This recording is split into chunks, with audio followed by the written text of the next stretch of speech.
আসসালামু আলাইকুম। কেমন আছেন সবাই? আশা করি সবাই ভালো আছেন। তো আপুরা আমি আজকে আপনাদের খুবই সুন্দর একটি ভিডিও দেখাবো। তো আমি ভাবছি যে আমি ১ম থেকে আপনাদের কাজ শেখাবো। যতটুকু পারি ততটুকু আমি শেখাবো। তো আমি এখন ১ম এ আপনি কাজ করতে চাইলে আপনার প্রয়োজন হবে ফ্রেমটি সুন্দরভাবে করা এবং ফ্রেমটি যদি ভালোভাবে না করতে পারেন তাহলে আপনি কখনোই ভালোভাবে কাজ করতে পারবেন না।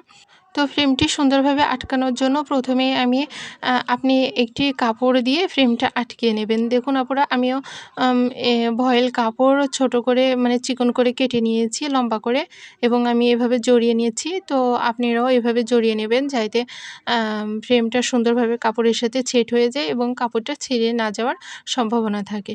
কিন্তু আপনি যদি এভাবে কাপড়টা না আটকান তাহলে ফ্রেমটা ঢিলা হয়ে থাকবে এবং কাজ করার পরে আপনার কাজগুলা কুঁচকে যাবে। তারপরও আসল কথা যে আপনি ফ্রেমটা যদি এভাবে না জড়ান কাপড় দিয়ে তাহলে আপনি যে জামাটা করবেন দেখা যাচ্ছে জামাটা অনেক হয়ে গেল কিন্তু শেষ পর্যায়ে এসে আপনার জামাটা ছিঁড়ে গেল। তখন একটা কেমন না শখের জামা যদি ছিঁড়ে যায় তখন কেমন একটা লাগবে।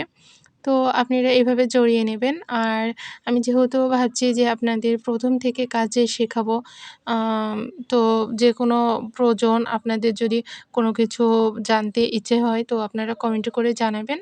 আ আমি যতটুকু পারি ততটুকু আপনাদের হেল্প করব এবং আপনারা আমার চ্যানেলটা সাবস্ক্রাইব করে রাখবেন যাতে আমি নতুন ভিডিও আপলোড করলে সর্বপ্রথম আপনি দেখতে পারবেন।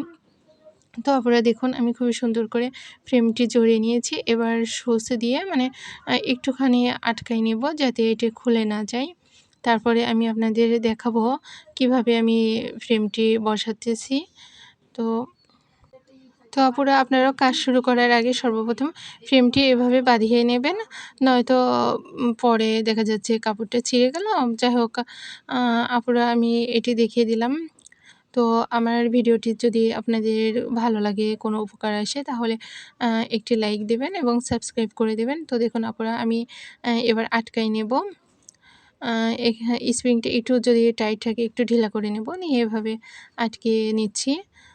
তো আপুরা আমি যেকোনো সেলাই ভিডিও, হাতে কাজের বিভিন্ন ধরনের ড্রেস ডিজাইন সবকিছুই আপনাদের দেখাবো। তো দেখুন আমি কিভাবে আটকিয়ে নেব এবার।